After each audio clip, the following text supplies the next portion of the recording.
और सुसाइड और हत्या तो देश की डेमोक्रेसी की हो रही है, जिन लोगों द्वारा हो रही है, आरएसएस और बीजेपी के लोगों द्वारा, मोदी जी, अमित शाह जी, मोहन भागवत जी, ज्ञानेश कुमार जी, दूसरे चुनाव आयोग के भ्रष्ट अधिकारियों द्वारा, जब वो खुलेआम डेमोक्रेसी की, देश की हत्या करने को तैयार बैठे हैं। ये देश के बेचारे नागरिक जो हैं, जो अपने देशभक्त हैं, मैं तो इन सबको शहीद मानता हूँ।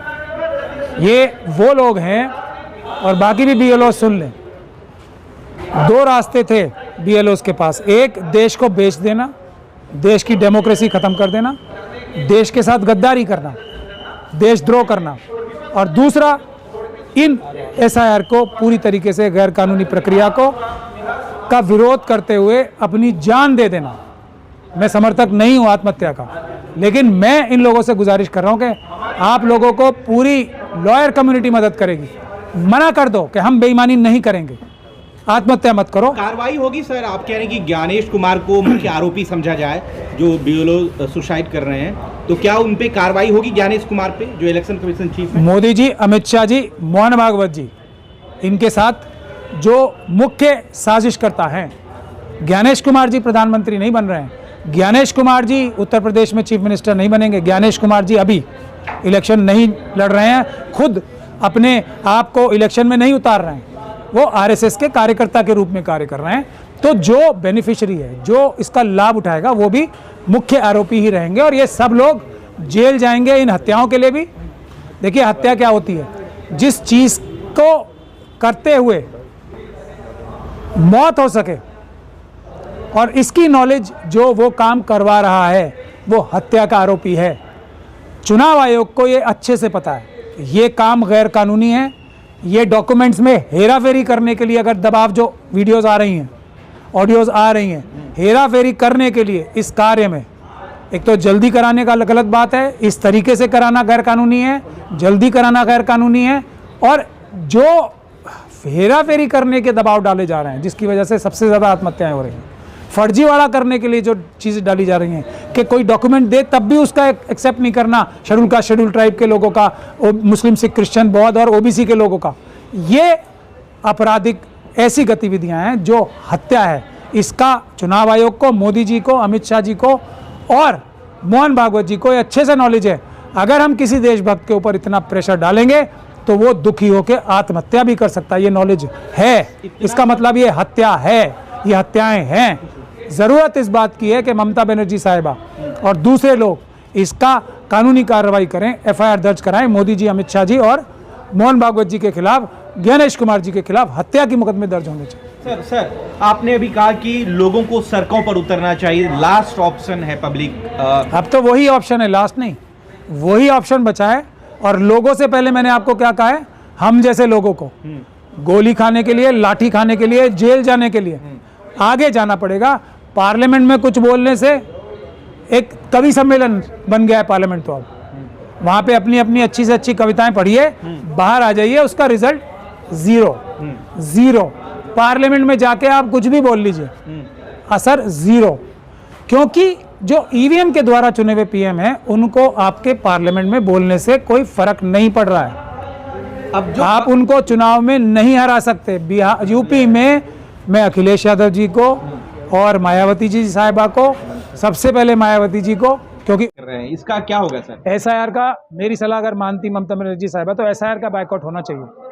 अगर SIR का बाइकआउट हो जाता वेस्ट बंगाल में, तो फिर ये SIR की प्रक्रिया वेस्ट बंगाल से ही रुक जाती। लेकिन वो तो घुसपैठियों का कह रहे हैं कि इससे मतलब फिल्टर होंगे कि कौन घुसपैठी है। इसका जवाब भी सीधा सीधा है मेरे पास। RSS के लोग, सीनियर लोग, अपनी सभी सच बोलने की क्षमता खो बैठते हैं, उनके पास क्षमता ही नहीं होती। जो वो बोलें उसका उल्टा सही होने की ज़्यादा संभावना होती है, मतलब ज़्यादातर क्या, पूरी संभावना होती है।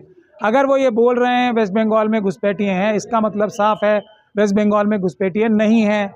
ये सब एक झूठा एक नैरेटिव बनाया जा रहा है। आज तक पिछले 11 साल में और उससे पहले भी इतने सालों में कितने घुसपैठिए हमने पकड़ के बांग्लादेश भेजे, ये बता दीजिए। शेख हसीना साहिबा तो बैठी है ना अभी यहीं दिल्ली में, उनसे लिस्ट ली क्या मोदी जी ने कि हम तुम्हारी जान बचा रहे हैं, वरना तो तुम्हें वहाँ फांसी हो जाएगी, हमें कम से कम वो लिस्ट तो दे दो। तुम्हारे टाइम के दौरान तुम्हारे जो घुसपैठिए भाग के आए थे, जो आपने ही भिजवाए थे, क्योंकि सुप्रीम कोर्ट ने बोल रखा है जो इलीगल माइग्रेशन हो रही है, इलीगल इमिग्रेशन हो रही है, वो एक्ट ऑफ वॉर है बांग्लादेश द्वारा। तो बांग्लादेश की जो प्रधानमंत्री थी वो तो यहाँ पर ही हैं जिन्होंने एक्ट ऑफ वॉर किया है, उनसे लिस्ट ले लें मोदी जी, अगर इस बात में 1% सच्चाई है। ये घुसपैठियों की बात करना, बांग्लादेशी घुसपैठियों की बात करना पूरी तरीके से झूठ है, इसमें 1% सच्चाई नहीं है। अभी एक भारत की महिला को ज़बरदस्ती वहाँ भेज दिया था, तो वेस्ट बंगाल के जो हाई कोर्ट हैं उन्होंने वापस लाने के लिए, अब सुप्रीम कोर्ट में भी वो केस आ चुका है। एक को भेजा था कि उसके पास थोड़ी बहुत क्षमता थी कानूनी लड़ाई लड़ने की, तो वो वापस लाने की आदेश हमारी अदालतें कर रही हैं। ये है घुसपैठियों की सच्चाई। सीजीआई तो कह रहे हैं ना कि सर एसआईआर होगा, सीजीआई खुद कह रहे हैं। मैं क्या कह रहा हूँ, बाइकआउट होगा तो कौन करा लेगा? बाइकआउट अगर होगा तो फिर कोई रास्ता नहीं है, सुप्रीम कोर्ट भी इस पे मोहर नहीं लगा सकता। लेकिन अगर एसआईआर में पार्टिसिपेट करोगे तो सुप्रीम कोर्ट से केस हारेंगे, हारेंगे, हारेंगे, 100% हारेंगे। बीजेपी वाले कह रहे हैं कि बंगाल से जो है जो घुसपैठी है वो गांव-गांव खाली करके भाग रहे हैं, पूरा गांव खाली हो गए हैं, देश अब सुरक्षित हो गया। आरएसएस के लोगों ने बोला ना, तो सच तो हो ही नहीं सकता। इतनी सी बात मैं आपको बार बार समझाता हूँ, आप समझते नहीं। घुसपैठिए बहुत स्मार्ट हैं, जहाँ जहाँ चुनाव होता है वहीं पहुँचते हैं। अभी बिहार पहुँचे थे, अभी बंगाल आएंगे, उसके बाद तमिलनाडु आएंगे, उसके बाद होते होते उत्तर प्रदेश। ये आपने निष्कर्ष निकाला है या आरएसएस की बातें सुन के आप ऐसा बोल रहे हैं? नहीं, ये तो प्रत्यक्ष दिखता है, जहाँ जहाँ चुनाव होता है वहाँ घुसपैठिए आ जाते हैं। दिल्ली चुनाव में भी घुसपैठिए आए थे। अब मैं क्या ही बोलूँ, घुसपैठिए मनुवादी मानसिकता के गुजरात से चल के पूरे देश में फैले हुए हैं, पूरे देश को लूट रहे हैं। एक ही प्रकार के घुसपैठिए हैं, चाहे अयोध्या में कौन है घुसपैठिए? गुजराती मनुवादी मानसिकता के बिजनेसमैन। अयोध्या लूट लिया नहीं। जहाँ जहाँ मनुवादी मानसिकता के गुजराती बिजनेसमैन जाएंगे, ये प्लेग हैं। मैं इनको वो नहीं कह रहा हूँ दीमक, प्लेग हैं। गुजराती मनुवादी मानसिकता के बिजनेसमैन प्लेग हैं। जहाँ जाएंगे महामारी फैल जाएगी, वो इलाका का इलाका बर्बाद हो जाएगा। Thank you so much sir. Thank you sir, thank you. उसके बाद राहुल जी और सभी लोगों से गुजारिश करना चाहता हूं कि यूपी में 400 पार हो सकती हैं सीटें।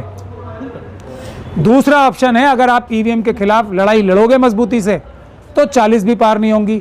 40 सीटें बनाम 400 सीटों का इलेक्शन है उत्तर प्रदेश में, और उसमें बीच में जो असली कड़ी है उसकी है ईवीएम। मतपत्र से जो आरएसएस के मेंबर्स हैं, हर पॉलिटिकल पार्टी के अंदर हैं, जो मदनी साहब जैसी गतिविधियां कर रहे हैं, भीतरघात की। इस सब चक्कर में क्या लेना देना? ये तो आया होगा अमित शाह जी का फ़ोन, ये स्क्रिप्ट भेज रहा हूँ, कल पढ़ देना। और मैंने सारा जो लाइनअप कर दिया है, सारे टेलीविज़न चैनल्स और दूसरे लोग आपका इंटरव्यू लेंगे। मुझे इतना सॉफ्ट इंटरव्यू लिया मदनी साहब का, मुझे उम्मीद थी, मैंने देखा भी, इतना सॉफ्ट इंटरव्यू लिया उनका। मतलब एक तरीके से जूस पिलाने जैसा इंटरव्यू ले लिया उन्होंने कि आप केला छील के खाते हैं, या कैसा था वो, आम छील के खाते हैं, या ईवीएम से चुनाव कराने में सफल हो जाएंगे तो उनकी 400 पार भी आराम से हो सकती है। यूपी में 403 सीटें हैं, मुझे पता है, और मैं सोच समझ के ये बात कर रहा हूँ।